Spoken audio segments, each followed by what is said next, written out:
So here we have a question. This is the wages of workers.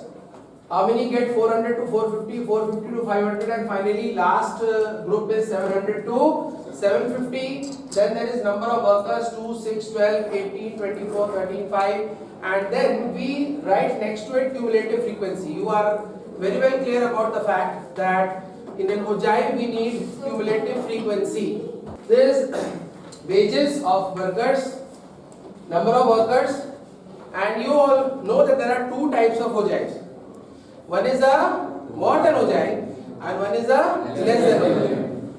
But in our syllabus we have less than ogive. Please remember this is less than ogive, and I just remember which one is less than and which one is more than by these two things. First, less than ogive, in fact both the ogives, they work opposite to their name. So if the name is less than, the ogive will go up, and the name is less than, it will be plotted against upper class limit. Please remember this. More than ogive, not in your syllabus, but if it were there, more than ogive would have come down. The reason why more than would have come down and why less than goes up is simple. That as you go above, like how many students got marks less than 20, how many got less than 40, how many got less than 60. So as you go up, the number of people coming into that group will increase. So if I say in the whole country, those who have annual income less than 50,000, there will be of course a good number, but that will be a number. The moment I raise the bar, less than 1 lakh, the number will increase. The moment I say less than, the number of people coming into your group, they increase. Following it? Does it make sense? And that is why we always plot it against the upper class limit. The moment I say how many have income more than 50,000, so if you say more than 50,000, so it will be, a good number of people. But when I say more than 1 lakh, the number will decrease. When I say more than 2 lakh, the number will further decrease. As you go up, the number coming under will start decreasing. And when I say those who have income more than 5 crores per annum, so the number becomes very less as compared to the whole country, because very few people, less than 0.01% will be having that kind of income. Some movie stars, some big businessmen, and some cricketers, etc. would be having the income in that range. General people do not have that kind of income. So the number comes down. Getting it? So obviously this, by the shape, it is which type of ogive? Less than ogive. Okay. Now in the less than ogive, first thing which we did over here is that since things are starting from 400, the first thing which you need to do is draw a king. I have started from 350. It's not a crime. You can start from 400. So you can just shift this whole graph to that side. It's perfectly alright. So first thing you remember is this. But nothing will be plotted at 400. Why? Because number of people who are having wages less than 400 are 0. Why? Because that's where the wages start. Fine? This is clear. Now let's check. How many have wages less than 450? 2. Then we start with cumulative frequency. Cumulative, you just have to ask yourself one question. No, what's the good thing when you remember logic? You don't have to, if you get the logic, it's actually not remember logic. If you get the logic, the best part is you don't have to remember the process. So what is in your mind is this is a less than ogive, so you'll have to ask yourself a logical question. How many people have income less than 450? The answer is 2, because there are 2 in this group. How many have less than 500? The answer is of course 6 in this group, but 2 in the previous group, so that makes it 8. How many have less than 550? 12 in this group and 8 in the previous 2 groups, so that makes it 20. So every time you add this thing diagonally, so what you do, you just add this 20 to 18 to give this result 38, and 38 plus 24, that will make it 62. 62 plus 13, that is 75. 75 plus 5, that is 80. So this is how we add. So now we know exactly how many people are less than this. Accordingly, you will plot. So 2 are less than 450, 1 point. 8 are less than 500. 20 are less than 550. And how many are less than 600? 38. Please see how many less than 650? 62. How many less than 700? 75. And how many less than 750? Is 80. We are not supposed to join the dots by scale. We are supposed to follow a smooth curve. So we follow the curve. So see here, the thing is, the curve is supposed to go like this. That will incorporate for any type of sudden action. So the trend of people will go like this. So that is why we have a curve and not a straight line. Because whenever a vehicle accelerates, increases the speed, and then it retards, the speed of the vehicle does not. If you have seen the distance time graph, the acceleration curve comes. What does the curve indicate? Curve indicates that suddenly the speed has not come down from 20 to 10. It has come down from 20 to 10 in a gradual way. So there is retardation, there is acceleration. What is the concept of retardation acceleration curve? Means the process is taking place slowly. So if you join them with the scale, what will happen? I have this dot here, this dot here, this dot here. When you join with the scale, this situation comes. This indicates that there is a sudden change in behavior of people, which is considered to be absurd. That's one of the logic of taking a graph. Getting it or not? So instead of this, if we have one dot here, one dot here, and one dot here, we go by the curved line. This gets rid of the sudden behavior. Fine. Alright. Second thing, for that matter, you can get the answer, and in board exams, because it's a freehand curve, a 5% error in your exact answer will not make any difference. But remember, this is true only for ogive and not for mode using histogram. Mode using histogram should be accurate, because mode, the whole thing is only inside one building. Your answer can be either 50 and 55. So if you are saying 652.5 instead of 53.5, that's 20% error. But in ogive, it's okay. Getting it or not, little error is fine because graph starts from here. The major errors come when you take one of the points wrong. So make sure you'll have to once again check this. Fine. Now, they are asking few questions. I am asking you one question and you see how we get the answer from the ogive. The question asked here is that the median wage of the workers. So from this we will discuss how do we get median, how do we get low, how do we get upper quartile, how do we get interquartile range and semi-interquartile range, and what is the meaning. Okay, so please see. For median, now when it comes to 80 workers, we can follow that n by 2th rule, because the number of workers are more than 30. That's a big number. 80, 400, 600, you straight away go for median by n by 2. There is no need of considering it as n by 2 plus n by 2 plus 1, its average, that is 40.5, no need. So since there are 40, so you will say n by 2th observation will be the 40th observation. Now 40th observation will be the median. So 40th observation, from here you will go straight, right, from the mark 40, and this is where you hit, and then what you do, you go down from exactly this spot to reach the answer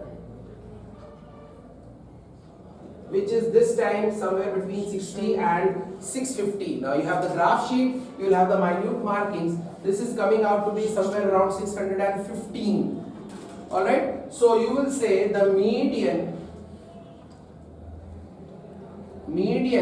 is 615. So what is the median wage of 600? Median wage of the workers? 615 here means that half the workers are getting their wages more than 615 and half are getting less than 615. This is clear? This unit is rupees. So what did I say? No, that's all right. Because median is 615, of course. Now see here one more thing. But you must mention the scale. Scale here is x-axis 2 centimeter. Now why did I take 2 centimeter? In board examination, your graph is of 2 centimeter. If the graph is of 1 centimeter, then you can take 1 centimeter equals to 25 units. 1 centimeter here is equal to 10 units. I would still prefer go for bigger. The graph sheets which we are using, we have 10 centimeter, but in boards you will get 1 centimeter. Boards you will get 2 centimeter graph. So here what you do, you write the scale. 2 centimeters is equal to 50 units, 2 centimeters is equal to 10 units, x-axis and y-axis. This is what we should do. The concept of using graph is make sure that you are more than 50% of the graph in x-axis and more than 50% of the graph in y-axis is utilized. Getting me? Okay. So median, this is what is the meaning of median. Median is also Q2. Q2 means the middle quartile. Now we have upper quartile and lower quartile. According to the same concept, upper quartile, lower quartile will be n by 2 into 4. N by 4 into 2. N by 4 into 2 means n by sorry. 1 minute. Lower quartile would mean n by 4 into 1, which is simply n by 4th observation, which happens to be the 20th observation.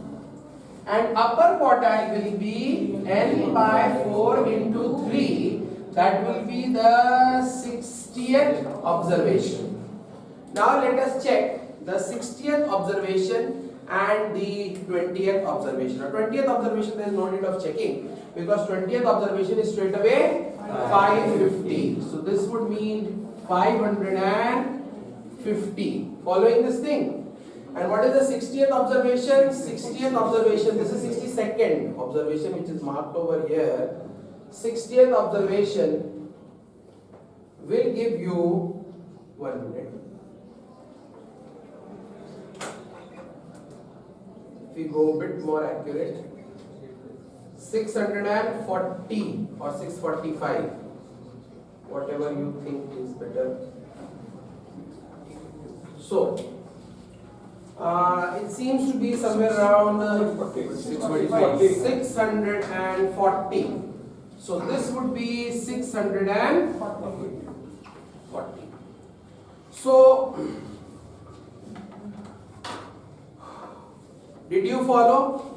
Now this is Q3. Q3 minus Q1. Now what is Q3? Q3 is 640 minus Q1. Q1 is 550. This is equal to 90. So what is 90? Interquartile range. Now what is Q3 minus Q1 upon 2? By 2. So 45 is semi-interquartile range. Is this thing clear? Did you see how we plot this? How do we get to the median? How do we get to upper quartile, lower quartile, interquartile range, semi-interquartile range? Fine. Now, there are some more questions to be asked. I'll answer those.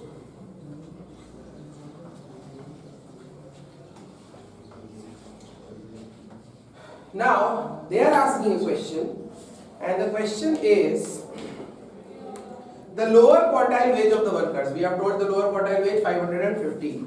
The number of workers who earn more than 625 daily. So how many earn more than 625? Now listen to the question carefully. First of all, now the question is not from the number of workers. How many earn more than 625? This time you have to go to 625 will be just midway of 600 and 650. Now the question is how many are more than? Point to be noted, this time you are asking a more than question from a less than OJ. Can you ask? The answer is yes, you can ask. But whenever you ask a more than question from a less than OJ, you'll get lies. Okay? You'll get a wrong answer, but it's for your logic to understand that the answer is wrong and accordingly adjust your answer, because the question is more than. How many are getting more than 625? So what we'll do, we'll take 625 and we go straight up, right? So we go straight up at 625, and then from here we go sideways and we reach the spot that is, let's say, 52 workers. Alright, so now we went by this route here. So we get 52 workers. But listen, you have asked a more than question from a less than OJ. So less than will give you how many have got less than 625. That's 52. So what will be more than that? 80 minus 52, that is 28. The answer is 28 workers have got more than 625 rupees as their wages. Similarly, we can ask, they are workers, so we spare them out of the tax bracket, but government is not so good.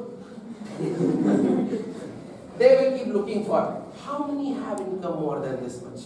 How many have income more than this much? So they will take the graph and they say, okay, how many have income more than 7 or more than, let's say, 675. You go up more than 675, so you find this is 69. 69 have less than. So how many have more than? More than is like 11. So these 11% people should pay 10% tax deducted at source. So they should pay 10% tax. So like this, you can make a less than OJ, you can answer both less than and more than. Please remember, if less than is being asked, this will tell you correct truth. If more than question is asked, this will give you wrong answer. You have to subtract it from the final to get the correct answer. Understood? Okay, now it's your time to ask any question related to this. OJ related, any question? Yes, please. Sir, there was a question, the plotting was students and marks, and it was given that if 40% of students failed, find the passing marks. 40% of students failed.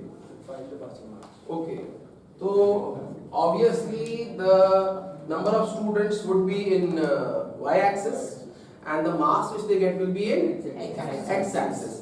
Now always remember the fact what is in y-axis and what is in x-axis. X-axis will be the independent, value, and y-axis will be the dependent variable. What do you mean by that? Now marks are independent. What do you mean by marks are independent? There will be 20, there will be 30, there will be 40, 50, 60, 70, 80. If an exam is made up of 80 marks, I am sure of one thing, that the paper is of 80 marks. So I can make the x-axis right now before the board exam. But I cannot make y-axis because I don't know how many students will fall in which category. It's for students who are dependent on the marks which they get that will decide the y-axis. So what is to be decided will always be on the y-axis. In short, remember, what can change? You'll say, sir, marks can also change. Of course, marks can change, but it's the number of students who have got more than 50, number of students who have got less than 50. Think from that side. So the independent variable will be on x, like you said. So we'll make a small change in the same.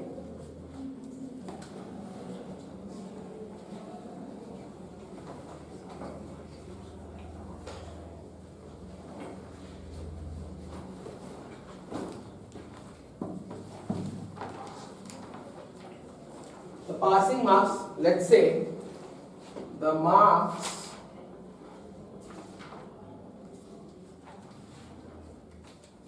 we had again 10, 20, 30, 40, 50, 60. Alright, let's assume we have the same data. Number of students, of course we don't have the pink line, don't have here. And then this joining is optional. If you want to join, you should join with a dotted line. Okay. Now see here, number of students. How many got less than 10 marks? It will be 0. How many got less than 0? It's 0. How many got less than 10? Less than 20. So, mistake again. 1 minute. Let's start from here. एक काम करते हैं, इसको ऐसे करें. Just 1 minute. Make things better and clearer. ठीक है, कोई प्रॉब्लम? किंग का मतलब नहीं है यहाँ पे. Just a minute. So marks, how many students? Now what, tell me what was the total number of students? 200, let us take 200. So you put that 200 here. You know midway would be 100. Midway would be 100.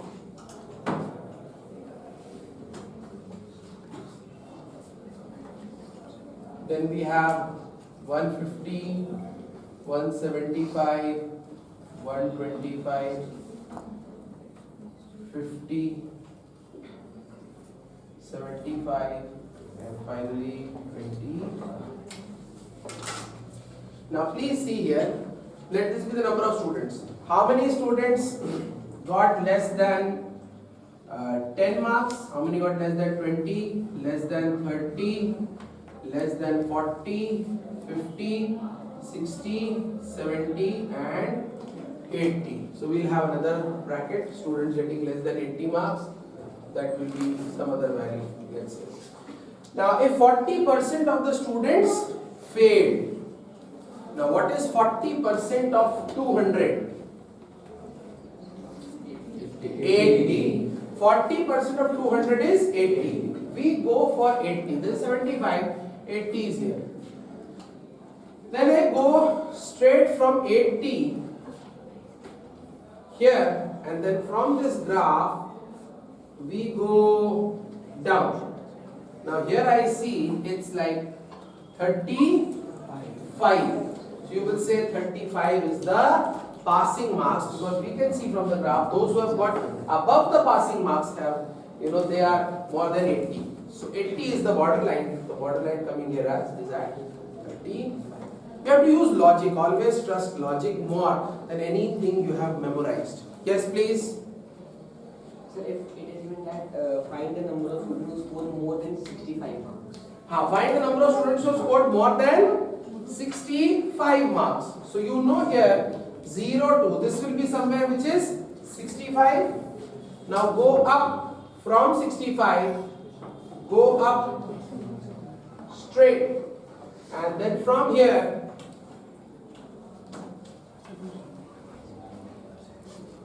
go here straight. So you know this happens to be 190 students. So 190 students have scored less than 65. So it will be just 10 students who have scored more than 65.